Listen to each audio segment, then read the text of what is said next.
Hello kids, how are you doing today? Great. All right. तो छुट्टियां चल रही हैं, enjoyment हो रहा है ना? Okay. So welcome to Knowledge Guru. My name is Gautam, right? I hope you remember from the previous videos that we did for class 7th nutrition in plants, right? Okay. So आज मैं लेके आया हूँ class 6 first chapter science का, all right? It's all about science, wonderful world of science. बहुत अच्छा chapter है, बहुत इंटरेस्टिंग है, ज्यादा लंबा नहीं है, ठीक है? ऑलराइट। एंड एज यूजुअल आपको मैं पीपीटी शेयर करता ही हूँ स्क्रीन पे। Okay, so let's begin. Alright, okay. तो पहला chapter wonderful world of science, देखिए ये ऐसे है, इस पे कैटरपिलर बना हुआ है, एक मैडम है वो कुछ थर्मामीटर में चेक कर रही हैं। ऑलराइट, चलिए। सो तो पहले हम सीखेंगे साइंस क्या है। तो व्हाट इज साइंस? साइंस क्या है बेटा? साइंस बहुत वास्ट सब्जेक्ट है, राइट? तो वो ऐसा ही नहीं है कि स्कूल का ही सब्जेक्ट है, साइंस बहुत बड़ा है। ओके, हम रोजमर्रा में जितनी भी चीजें करते हैं, every day with that we do the things is related to science. Everything, right? आप खाना खा रहे हैं वो भी साइंस है, आप खाना बना रहे हैं वो भी साइंस है, ठीक है? आप चल रहे हैं वो भी साइंस है, सूरज उग रहा है वो भी साइंस है, ठीक है?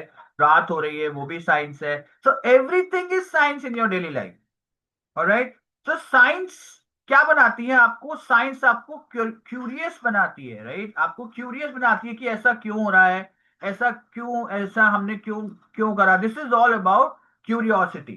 ऑलराइट, सो क्यूरियोसिटी साइंस को जन्म देती है। ओके, तो as human beings we have always been curious about our surroundings. We start exploring our surroundings and asking questions right from our childhood. तो बचपन से हम सीखते आ रहे हैं ना, हम बचपन से क्वेश्चन पूछते आ रहे हैं, पापा चांद क्यों निकलता है, तारा क्यों होता है, ये सूरज क्या है ना? ये अपने को बचपन से ही हम लोग ये सीखते आ रहे हैं। Did you enjoy discovering and exploring the world around you in the preparatory stage of school? Preparatory stage of school मतलब जब हम स्कूल जाना शुरू करते हैं, ठीक है, तब हम डिस्कवर करने लग जाते हैं चीजें कि ये क्लासरूम है, इसको चौक बोलते हैं, ये टेबल है, ये चेयर है ना? Alright. As you enter the middle stage, we will continue this fascinating journey, trying to explore and understand the beautiful world we live in. हम आगे ये जर्नी अपनी कंटिन्यू करेंगे और देखेंगे कि कैसे हमारा ये जो आसपास का जो हमारा एनवायरनमेंट है, जो हमारा एटमॉस्फेयर है, ये कितना सुंदर है और कितना खूबसूरत है ना? And for that we have a new subject, science. और इस चीज को समझने के लिए हमारे पास क्या है? साइंस। समझ में आया साइंस क्या है? Okay. Science is a way of thinking, observing, and doing things to understand the world we live in and to uncover the secrets of universe. और क्या है साइंस? सोचना, ऑब्जर्व करना और चीजों को कर देना, ठीक है? तो किस लिए? ताकि हम जिस दुनिया में रह रहे हैं हम उसको अच्छे से समझ सके और ब्रह्मांड के जो राज हैं, जो सीक्रेट्स हैं, राइट, यूनिवर्स के जो सीक्रेट्स हैं उसको हम खोल सकें, अनकवर कर सकें, ठीक है? तो इसलिए साइंस जरूरी होती है, विज्ञान, राइट? सो क्यूरियोसिटी क्या है? बहुत इंपॉर्टेंट चीज है क्यूरियोसिटी साइंस पढ़ने के लिए। क्यूरियोसिटी क्या है? उत्सुकता, जिसको हिंदी में बोला जाता है, that is curiosity, right? When you want to know about something, right? वैसे मैंने आपको बोला कि सपोज करते हैं that sun rises in the east and sets in the west, alright? Now अब आपके मन में क्यूरियोसिटी आएगी, rises in the east, east से ही क्यों निकलता है, वेस्ट में ही क्यों क्यों डूबता है? तो दैट इज क्यूरियोसिटी, राइट? कि ईस्ट से क्यों निकलता है सर, वेस्ट से क्यों नहीं आता? वेस्ट से निकलना चाहिए, ईस्ट में डूबना चाहिए हर रोज, यही क्यों होता है? So this is what, this is all about curiosity. So when you are curious, you ask questions, and when you ask questions, you need answer for that. जब आप curious होते हैं, आप questions पूछते हैं, और जब आप questions पूछते हैं तो आपको उसके आंसर चाहिए होते हैं। तो उसके लिए हमारी कौन मदद करेगा? विज्ञान, साइंस मदद करेगा। Okay. The most wonderful thing about science is that it is everywhere. I told you in the starting of the chapter, जब हमने शुरू किया था अभी, सब जगह है science, from the depth of the ocean to the vastness of the outer space. Ocean की गहराई से लेके ब्रह्मांड की वास्टनेस तक, ये सब क्या है? ये साइंस है। जो हम किचन में बना रहे हैं और जो हम प्लेग्राउंड में खेल रहे हैं, बहुत सारी चीजें, ये सब क्या है, ये सब मिला के साइंस को बनाती है। ठीक है, ओके।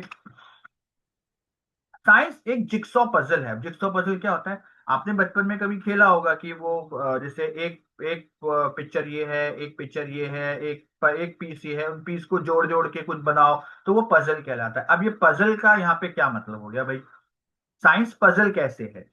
एक बात बताओ, जब तक आप एक्सपेरिमेंट नहीं करोगे, जब तक आप चीजों को एक्सप्लोर नहीं करोगे, क्या आप सीख जाओगे?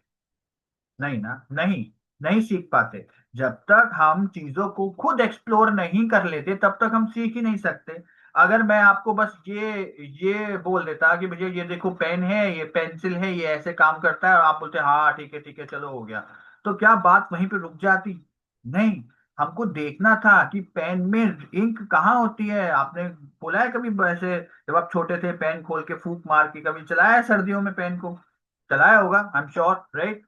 तो क्यों ऐसा करते हैं? क्योंकि हमारे मन में वो क्यूरियोसिटी है कि यार वो पेन चल क्यों नहीं रहा है। ठीक है, तो उस पीसेस को जोड़ जोड़ के हम एक पूरा एक्सपेरिमेंट तैयार करते हैं, और फिर उसको ऑब्जर्व करके हम रिजल्ट लेके आते हैं। तो that is why science is a person. ठीक है, जो भी हम डिस्कवर करते हैं उसका कोई लिमिट नहीं है, कोई उसका सीमा नहीं है। हम कितना भी चीजें एक्सप्लोर कर सकते हैं, कितनी भी नॉलेज गेन हम कर सकते हैं। ठीक है, लेकिन कभी कभी क्या होता है, जैसे पजल में क्या होता है कि आपने एक चीज वहां आई, एक पीस लगा दिया, अब वो पीस आपने गलत जगह लगा दिया, अब आप वो पीस को दोबारा उठा के लगा दोगे।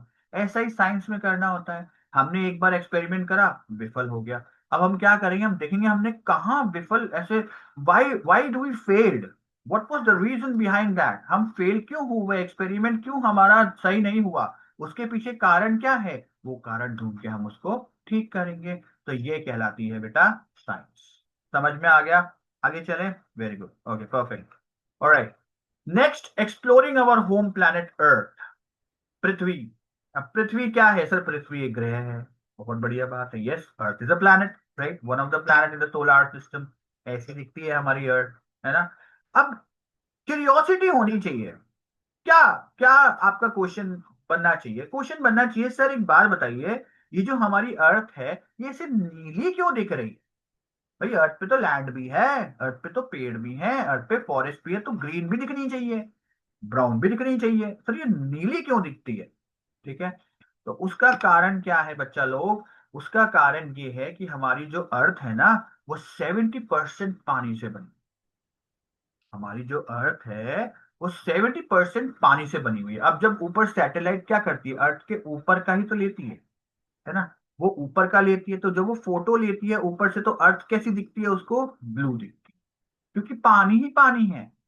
लैंड कम है हमारे पास, पानी ही पानी है, तो क्या हो रहा है, वो जो फोटो लेती है ना, तो वो ब्लू कलर की आती है, इसलिए अर्थ को हम ब्लू प्लैनेट भी बोलते हैं। आगे मैं अभी नोट्स में दिखाऊंगा आपको। ठीक है, तो पहले क्या बात है, अर्थ सबसे यूनिक प्लैनेट क्यों है, सबसे अलग क्यों है हमारी पृथ्वी? बेटा उसका सबसे पहला कारण ये है कि अर्थ ही एक ऐसा प्लैनेट है जिसके पास ऑक्सीजन गैस है। गैस तो हर एक प्लेनेट के पास भी है, लेकिन ऑक्सीजन ज्यादा मात्रा में किसके पास है? अर्थ के पास है।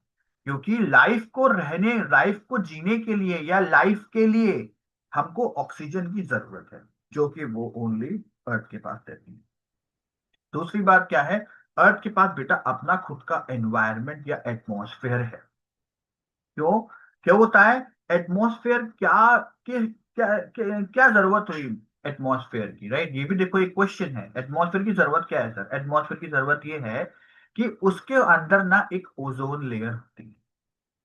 आपको पढ़ाएंगे आगे क्लासेस में, एक ओजोन लेयर होती है।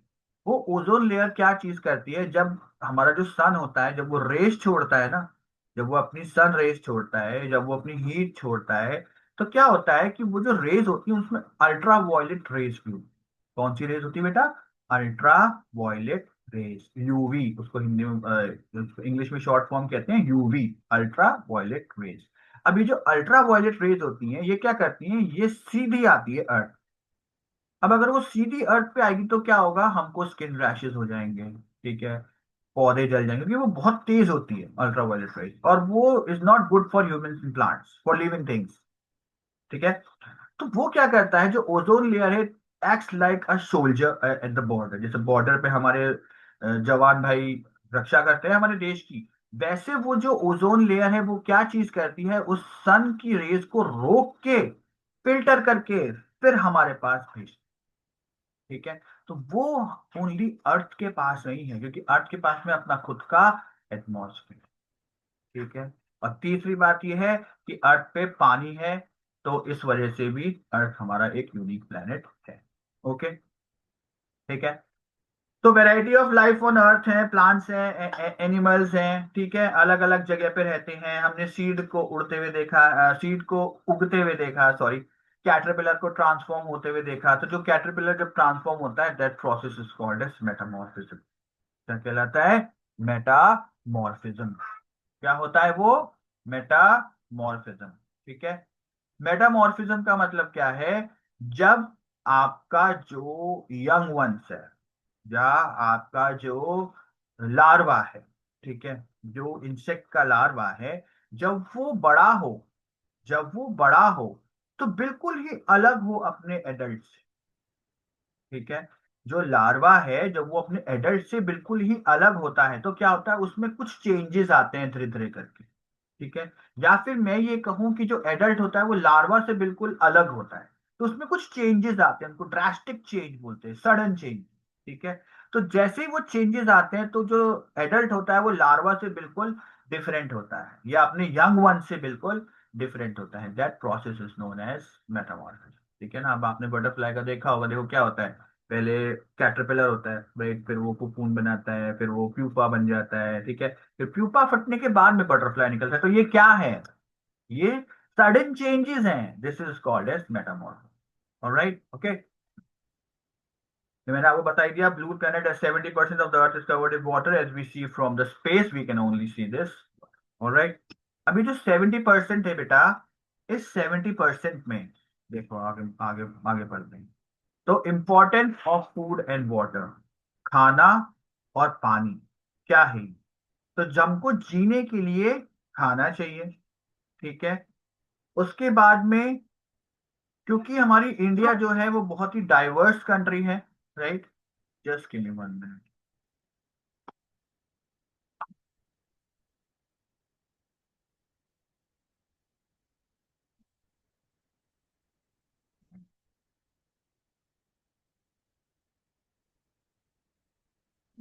जाओ जाओ, मैंने पॉज, आई पॉज इट। ठीक है।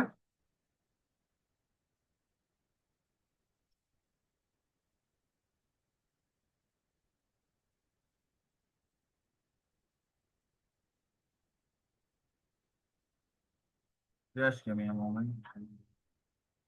ओके। ऑलराइट। तो importance of food and water. ठीक है। आज खाने और पानी का क्या इंपॉर्टेंस? तो जीने के लिए हमको खाना चाहिए। ठीक है। Specially in a large and diverse country like India. Large and diverse मतलब बड़ी भी है, और डाइवर्स मतलब अलग अलग। डाइवर्स का मतलब होता है बेटा वेरिएशन, अलग अलग चीज। अब हमारे हिंदुस्तान में देखो, अलग अलग रिलीजन्स हैं, अलग अलग कस्टम्स हैं। ठीक है।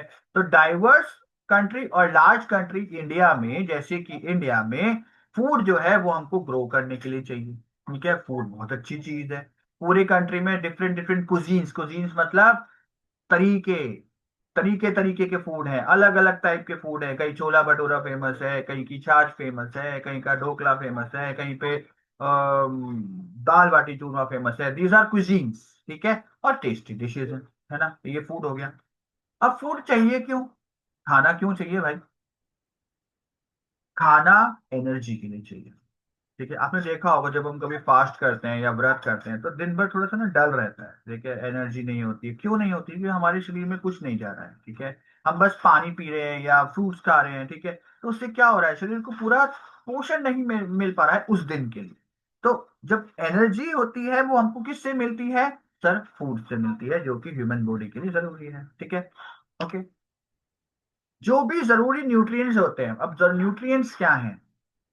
जब हम न्यूट्रिएंट्स, बेटा, वो जब हम खाना खाते हैं, राइट, जब हम फूड खाते हैं, तो हम उसमें प्रोटीन्स भी खा रहे हैं, हम उसमें कार्बोहाइड्रेट भी खा रहे हैं, हम उसमें फैट्स भी खा रहे हैं, हम उसमें मिनरल्स भी खा रहे हैं, विटामिन भी खा रहे हैं, फाइबर भी खा रहे हैं। तो ये क्या है? ये सब जब एक एडवोकेट एडुकेट मात्रा में होती है, जब सारे न्यूट्रिएंट्स एक एडुकेट मात्रा में होता है, तो that is called as a balance diet. तो वो क्या चीज कहलाती है? Balance diet. ऑलराइट, बहुत जरूरी है बैलेंस डाइट खाना। ओके, जंक फूड्स खाइए, दैट्स गुड, बट कोशिश करिए जंक फूड्स कम खाएं और बैलेंस डाइट अच्छे से खाएं, ठीक है? ऑलराइट, फूड के साथ साथ हमको पानी भी चाहिए। हम एक बार को बिना खाने के रह सकते हैं, बट हम बिना पानी के नहीं रह सकते। और जो पानी जो है वो बहुत ही अच्छा एक तरीके का सब्सटेंस है ना? ओके, अब प्रॉब्लम क्या आती है? प्रॉब्लम ये है कि हमारे हिंदुस्तान में, आपको पता है, ओनली वो 0.001% जो है that's a drinkable water, portable water है, विच से science is a portable water, right? And rest 99 और 98% is the saline water, right? लेकिन हम कर क्या रहे हैं? हम अपनी नीड्स के लिए हम पानी को बर्बाद कर रहे हैं, ठीक है? गर्मियों में हमको बड़ा मजा आता है शावर के नीचे नहाने में, मस्त शावर चल रहा है आजकल तो। खैर वो मिक्स वाटर वाले शावर भी आते हैं, तो सर्दियों में भी आप उसके नीचे खड़े रहते हैं, ठीक है? I am not blaming anyone, but बस एक बात कहना चाहता हूं मैं, ठीक है, कि पानी कितना जरूरी है।